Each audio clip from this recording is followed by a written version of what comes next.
யாரோ பேசிட்டே இருக்கும்போது ஏய் உட்கார்றா அப்படின்னு சொன்னீங்கல்ல, இருப்பா ஏய் இருடா தள்ளு நல்லா பின்னாடி வாணி. இந்த படம் சக்ஸஸ் ஆச்சுன்னா தான் அது அப்படின்னு சொன்னார் என்கிட்ட. நான் கேட்டேன் ஷூட்டிங் டேத்தில், எப்போ சார் பிரசாந்துக்கு கல்யாணம்னு. சொல்லுங்க சார். நிக்கில் நீ வந்தால் ஸ்பீக்கரே பயப்படுது.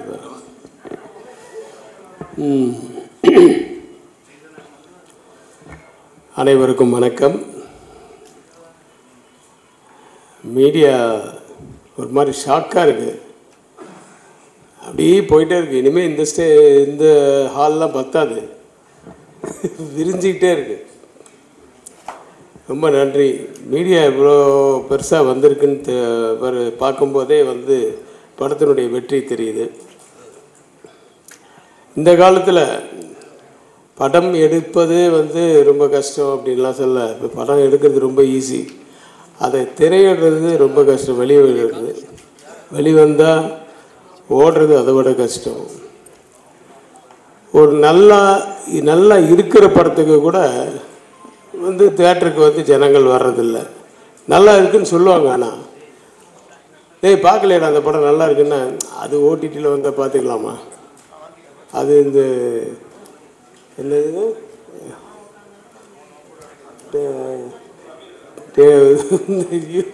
யூடியூப்பில் இது வருது பைரசி எல்லாம்,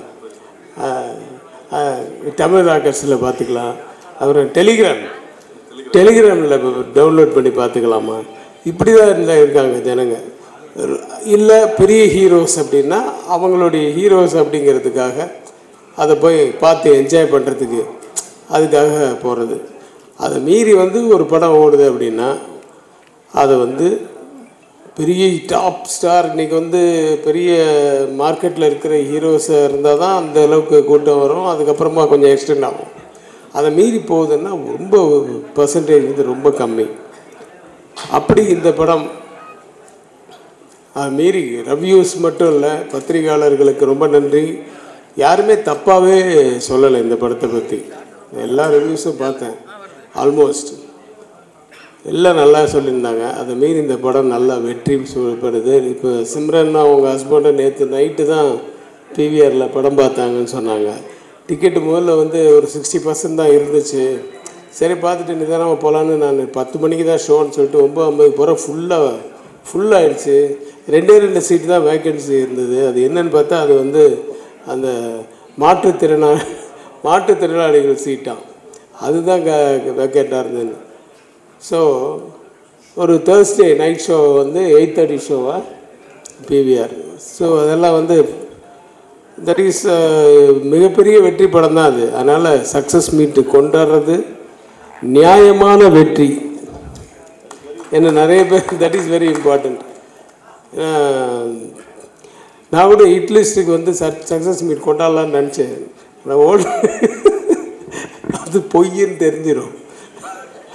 அதனால் இது அது மாதிரிலாம் தெரியாது. உண்மையான வெற்றின்றது எல்லாருக்கும் தெரியும். ரொம்ப சந்தோஷமாக இருக்குது. அப்படி ஒரு வெற்றி சந்திப்பில் என்னையும் அழைத்ததற்கு நன்றி சார், தியாகராஜன் சார். நான் என்னோடய ஆஃபீஸில் கான்சன்ட்ரேஷன் ஒன்லி சீக்ரெட் ஆஃப் சக்ஸஸ்ன்னு ஒரு போர்டு எழுதி வச்சுருப்பேன். அது எதுவாக இருந்தாலும் ஸோ அதுதான் இங்கே வெற்றி பெற்றிருக்கு. தியாகராஜன் சார் இப்போ பார்க்குற தியாகராஜன் சாரில் செட்டில் இருக்கும்போது அவர் சிரிப்பே வேறு மாதிரி இருக்கும். சிரிப்பார் நம்மளை பார்த்த உடனே, ஆனால் உள்ளுக்குள்ளே மைண்டில் அடுத்த ஷாட் என்ன, இந்த ஆர்டிஸ்ட் வந்துட்டாங்களா, அந்த ஆர்டிஸ்ட் எப்போ அனுப்பணும், அது இல்லாமல் இவங்களுக்கு செட்டில் பண்ணியாச்சா, அவங்களுக்கு எவ்வளோ கொடுக்கணும், அடுத்தது இந்த செட்டு ரெடி ஆகிடுச்சா, காஸ்டியூம்ஸ் ரெடி ஆகிடுச்சா, இதெல்லாம் மைண்டில் ஓடிட்டுருக்கோம் ஒரு டைரக்டருக்கு. இதை மீறி ஒரு சிரிக்கும்போது எப்படி உண்மையாக சிரிக்க முடியாது இல்லையா, அப்படி தான் இருப்பார். ஸோ கான்சன்ட்ரேஷன் ஃபுல்லாக அந்த டைரெக்ஷனில் இருக்கும். ஸோ ஒவ்வொரு ஷார்ட்லேயுமே அது நல்லா இருந்தால் உடனே அப்ரிஷியேட் பண்ணுவார். Super sir, super sir, sir வேணா ஒன்று மாதிரி எடுத்துக்கலாம், இல்லை ரொம்ப நல்லா இருந்தது அப்படின்னு. அப்புறம் குறை இருந்ததுன்னா இல்லை ஒன் மோர் சார் அப்படின்வார். அதெல்லாம் யார் அப்படின்லாம் பார்க்க மாட்டார். மற்றபடி என்ன மாதிரியெல்லாம் அவர் சத்தமெல்லாம் போட மாட்டார். செட்டில் ரொம்ப சாஃப்ட்டு தான், சைலண்டாக. ஆனால் அவர் வரும்போது டக்குன்னு நாங்கள் எல்லோரும் பேசியிருந்தால் கூட சைலண்ட் ஆகிடுவோம். முக்கியமாக பிரசாந்த் சைலண்ட் ஆகிடுவார். அதனால் அங்கே வந்து அவர் டைரக்டராக தான் பார்ப்பார். ஸோ அப்படி அந்த கான்சன்ட்ரேஷன் பிரசாந்த் கூட அந்த நடிப்புலலாம் வந்து ஆக்சுவலாக நானும் என் ஒய்ஃபு வந்து இந்த படம் பார்த்தோம். என் ஒய்ஃப் சொல்கிறாங்க, பிரசாந்த் என்ன ஒரு மெச்சூரிட்டி லெவல் வந்துச்சுங்க அப்படின்றாங்க. தட் இட்ஸ் அதாவது அப்போ யூத்தில் வந்து எல்லாருக்குமே எல்லாமே தெரியுன்றது அர்த்தம் இல்லையே. ஸோ அந்த கண்ணு தெரியாத நடிக்கிறது வந்து முதல்லையே உண்மையாக இருக்கணும். ஆனால் அதுக்கப்புறம் அது போய் அது தெரிஞ்சதுக்கப்புறமா ஒரு பெர்ஃபார்மன்ஸ் இருக்குது. கண்ணு தெரியாத மாதிரி நடிக்கணும், பட் ஆடியன்ஸுக்கு தெரியும் கண்ணு தெரியும் அப்படின்ட்டு. அது அப்புறம் உண்மையாகவே கண்ணு போனதுக்கப்புறம் எப்படி நடிக்கணும், எவ்வளோ விஷயங்கள் அந்த இதெல்லாமே வந்து கொஞ்சம் ஒரு லெவல் மேலே போச்சுனாவே ஓவர் ஆக்டிங் ஆகிடும். ரொம்ப டவுனாகவும் போகக்கூடாது. அந்த மீட்ரு வந்து அழகாக மெயின்டைன் பண்ணியிருந்தார். பிரசாந்துக்கு என்னுடைய வாழ்த்துக்கள். மேலும் பல படங்களை பண்ணணும், மிகப்பெரிய வளம் வரணும் அப்படின்றது நான் வேண்டிக்கிறேன். சிம்ரன் வந்து கொண்டாட்டம் தான் எனக்கு ஞாபகம் வந்தது. முதல்ல அவங்க கொண்டாட்டம் பண்ணுறதுக்கு ஆக்சுவலாக வந்து அதுக்கு முன்னாடியே ஒரு படம் வந்து இப்போ தர்மசக்கரம்னு நினைக்கிறேன், அதுக்காக வந்து நான் அவங்கள பார்த்தேன் பாம்பேயில். அதுக்கப்புறம் அதை மிஸ் ஆகிடுச்சு. அப்புறம் கொண்டாட்டமில் அர்ஜுன் படம், ஆக்சுவலாக ராமோஜி ஃபிலிம் சிட்டியில் எடுத்த முதல் தமிழ் படம் கொண்டாட்டம் தான். அப்போ அந்த படம் ஷூட்டிங் போதெல்லாம் தமிழ் சுத்தமாக வராது. ஸோ ப்ராம்ப்டிங் தான் யாராவது. ஸோ ப்ராம்ப்டிங்கும் போது, சார் நீங்கள் ப்ராம்ப்டிங் பண்ணுங்கள் சார், நீங்கள் ப்ராம்ப்ட் பண்ணுங்கள் அப்படின்வாங்க. சரி, நான் இதுக்காக நான் டைலாகை மைஹார்ட் பண்ணிவிட்டு நான் சொல்லுவேன். எனக்கு வந்து நான் ஏதாவது பேசும்போது கையெல்லாம் அப்படியெல்லாம் அந்த ஆக்ஷன்லாம் வந்து நேச்சுரலாக வரும் இல்லையா. அந்த மாதிரி உனக்கு இந்த வீடு பெருசுன்னா, உனக்கு அந்த இது பெருசுன்னா, அது தாத்தா அது பெருசுன்னா, அதுக்காக நான் அப்படின்னு நான் டைலாக் மறந்துட்டேன்னா என்ன, நான் இங்கே இருக்கேன்னா அவங்க அங்கே இருப்பாங்க, நான் ட்ராலி கூட போவேன். ஆனால் நான் இப்படி கை இப்படி நிறுத்தினா அதே மாதிரி பேசுவாங்க, நான் கை நிறுத்திட்டேன் அவங்களும் அதே மாதிரி கை நிறுத்திட்டு சார் இல்லை நான் டைலாக் மறந்துட்டேன் கட் அப்படின்னு. அதுக்கப்புறம் அதே மாதிரி ஸோ அந்த பாடி லாங்குவேஜ் கொண்டு, ஆனால் அவங்க இங்கே தான் பார்க்கணும், ஆனால் இங்கே என்ன நடக்குதுன்றதை பார்ப்பாங்க. ஸோ ஐ வந்து அதையும் பார்க்கும், அந்த பாடி லாங்குவேஜ் அதே மாதிரி பார்த்து அதையும் ப்ராம்ப்டிங்கில் அதையும் யூஸ் பண்ணிப்பாங்க. அப்படிப்பட்டவங்க இன்றைக்கி வந்து பேசிட்டு வந்து கேட்குறாங்க, எப்படி பரவாயில்லையா சார் இப்போ என் தமிழ் அப்படின்னு. அது அந்த ஒரு 2 படத்துலேயே நட்புக்காகவே நல்லா பேச ஆரம்பிச்சிட்டாங்க. அப்புறம் பஞ்சதந்திரம் கேட்கவே வேணாம், அது வந்து ரொம்ப நல்லா பண்ணாங்க. அப்புறம் ஒரு தெலுங்கு படம் வேறு பண்ணோம், பாவா நச்சாடு. இல்லை பாவா நச்சாடு, நாகார்ஜுனா.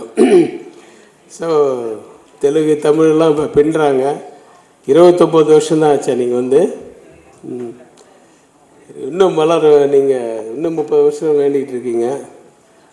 அதாவது ஒரு ஸ்டேஜுக்கு அப்புறமா நமக்கு வந்து நடிப்பு வந்து இவங்களுக்கு நல்லா வரும் அப்படின்னு தெரிஞ்சிட்டா அவங்க சினிமா விடாது.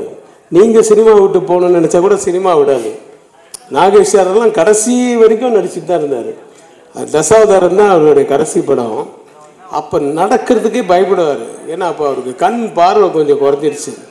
அதனால தான் கொஞ்சம் ஸ்லோ ஆகிட்டாரே தவிர மற்றபடி டைலாக் டெலிவரி அது இதெல்லாம் வந்து அப்பவும் தசாவதாரத்தில் ஒரு பெரிய இது என்னென்னு எல்லாம் நானும் கமல் சார் எல்லாம் லைனாக உட்காந்து சாப்பிட்டுருக்கோம் டேபிளில். அவர் வெஜிடேரியன், அதெல்லாம் கை கழுவிட்டு இப்படி போனார். கமல் சார் வந்து சிக்கனை வந்து 2 ஃபோர்க்கில் அப்படி பண்ணிகிட்டு இருந்தார். போயிட்டு இன்னும் சாகலை சிக்கன் இன்னுமா சாகலை அப்படின்ட்டு போகிறார். ஸோ அந்த வயசுலேயும் அப்போது வந்து அந்த ஜோக்கு அதெல்லாம் மறக்க முடியாது. ஸோ சினிமா நம்மளை விடாது, நீங்கள் கவலையப்படாதீங்க, நம்ம இருக்கிற வரைக்கும் சினிமா நம்மளை விடாது. நானும் அந்த கேட்டகரி தான் நினைக்கிறேன், பார்ப்போம். நான் விட மாட்டேன் ஆனால் சினிமாவை. வனிதா, நீ பாராட்டின பாராட்டுக்கு உங்கள் அம்மாவாக இருந்தால் இந்நேரம் உங்கள் கழுத்தில் இருந்த செயினை எடுத்து பிரசாந்துக்கு போட்டுட்டு போயிருப்பாங்க. அப்படிப்பட்டவங்க அவங்க. மஞ்சிகா வந்து எப்பவுமே ஏதாவது ரொம்ப சந்தோஷம் வந்துருச்சுன்னா அவங்க போட்டிருக்க செயின் வளையல் இது மாதிரி ஏதாவது என்ன இருக்கோ கோல்டு தான் எல்லாமே, ஆனால் எல்லாத்தையும் அப்படியே கொடுத்துட்டு போயிடுவாங்க. அது மாதிரி செயின் வாங்கின ஆர்டிஸ்ட்லாம் நிறைய பேர் இருக்காங்க, நிறைய ஹீரோஸ் அவங்களுக்கு தெரியும். ஸோ வனிதா வந்து கொஞ்சம் வந்தாலும் பின்னிட்டாங்க. உனக்கு 16 முட்டை கேட்குதாடா அவனுக்கு. அந்த இடம்லாம் செம்ம கிளாப்ஸ் தேட்டர். எங்கே நம்ம பார்த்த ப்ரிவியூ தேட்டர்லேயே கிளாப்ஸ் அங்கே. ஸோ ஹீரோயின் அவங்களோட நான் படம் பண்ணணும். ஏன்னா நிஜமாக அவங்களுடைய பெர்ஃபார்மன்ஸ் எல்லாம் நான் நிறைய படம் பார்த்துருக்கேன். ரொம்ப ஒரு மாதிரி ரியாலிட்டியோட இருக்கும். நல்ல வளரக்கூடிய ஒரு ஹீரோயின் அந்த லிஸ்ட்டில் வாங்க. எல்லோரும் பெசன்ட் ரவிலேருந்து எல்லாருக்கும் என்னுடைய வாழ்த்துக்கள். தியாகராஜன் சாருக்கு எவ்வளோ நன்றி சொன்னாலும் பத்தாது. ஆக்சுவலாக அவர் பிகினிங்கில் அவர் அந்த வில்லனாலாம் நடிச்சிருக்கார் நிறைய படம். அதெல்லாம் பார்த்துட்டு அவர் கூப்பிட்டோன்னா சரி இவர் நம்மள மாதிரி கத்துவாரா, எப்படி இருப்பார் அப்படிலாம் நினச்சிட்டு தான் நான் போனேன். ஆனால் அப்படியே ஸ்ட்ரெயிட் ஆப்போசிட், ரொம்ப கூல் அண்ட் ரொம்ப பொலைட்டு அவர். ஆனால் அந்த வாக்குலேருந்து அந்த இதுலேருந்து அந்த ஒரு சொஃபஸ்டிகேஷன் அது தெரியும். அந்த ஃபாரின் ரிட்டர்ன் மாதிரியே இருக்கும் அவருடைய பாடி லாங்குவேஜ் எல்லாமே. ஸோ ஒரு இனிமையான ஒரு படத்தை ஆரம்பித்து கொஞ்சம் டிலே ஆனாலும் லேட்டாக இருந்தாலும்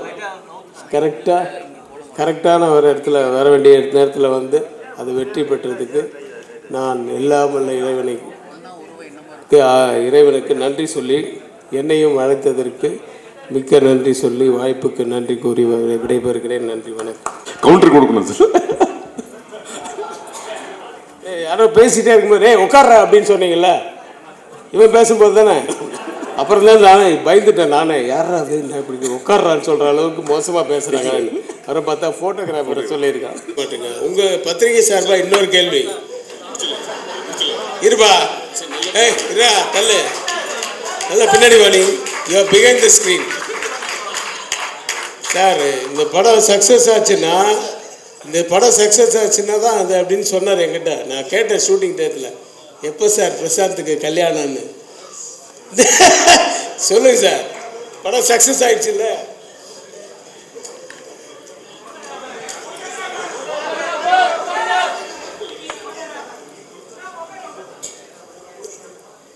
எனக்கு ரொம்ப மன வருத்தமான ஒரு விஷயம் என்னன்னா, பிரசாந்துடைய திருமண வாழ்க்கை தான். அது டெய்லி அவங்க அம்மாவாக இருக்கட்டும் நானாக இருக்கட்டும் அது யோசிக்காத நேரம் இல்லை, நாள் இல்லை. இது அலைன்ஸ் சீரியஸாக தேடிட்டு தான் இருக்காங்க. ஒரு நல்ல குடும்பப்பாங்கான ஒரு நல்ல ப்ளசண்ட்டான ஒரு பொண்ணை தேடிட்டு இருக்காங்க அம்மா. வெகு விரைவில் இப்போது இந்த படத்துக்கு அப்புறம் பட வேலைகள்லாம் நிறுத்திட்டு பிரசாந்துக்கு பொண்ணு தேடி கல்யாணம் பண்ணுறது தான் என்னுடைய வேலை. சார் என்னை மறுபடியும் ரிமைண்ட் பண்ணதுக்கு ரொம்ப தேங்க்ஸ். கண்டிப்பாக பண்ணிடுறேன் சார்.